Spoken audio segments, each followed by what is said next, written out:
As we've seen earlier, the passive style of communication mainly means renouncing your own rights in favor of others.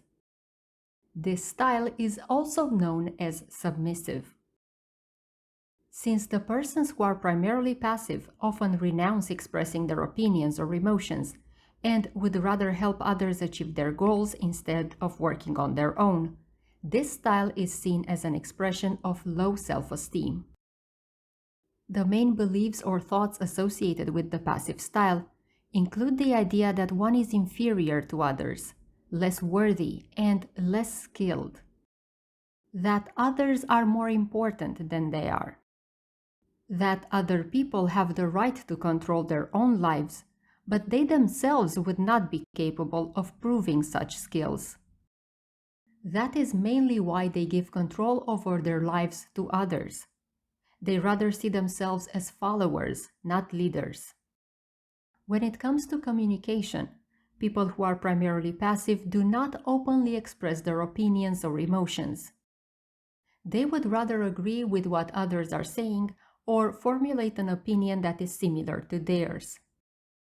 If they do decide to voice their opinion, they would avoid talking first, since they need to validate it by comparing it to the opinion of others. They avoid offering negative feedback because they want to avoid conflict by all means. They fear being socially rejected and would rather renounce their own rights and sacrifice their own goals than lose social connections. The tone of their voice is soft, and they often are unnecessarily apologetic. They avoid direct visual contact and often look downward. We may think that passive behaviors are mainly about being inactive, but that is not valid.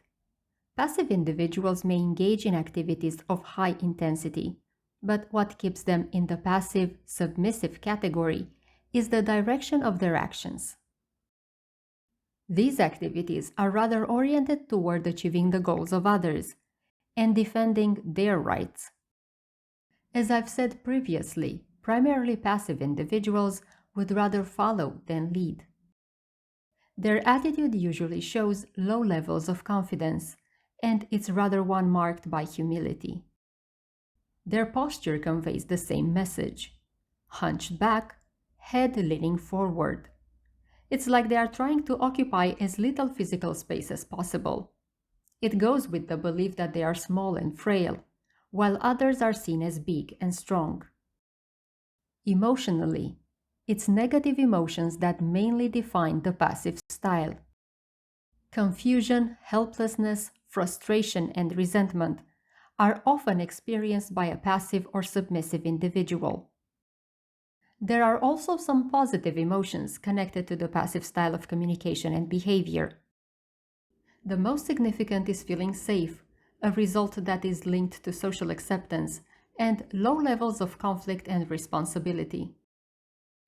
The advantages of the passive style of communication and behavior include the few positive emotions, but also the fact that the person is usually seen as a pleasant company rather than a threat, which makes social interactions smoother.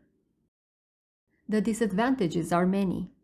Among them, feelings of anxiety or depression. Also, because the social image of the passive person is usually that of a victim, people may take advantage of their nature. Their limits are rarely respected, and they rarely manage to achieve any of their significant goals. Although in some situations, the passive style of communication may turn out to be useful, most of the time it only generates dissatisfaction and frustration.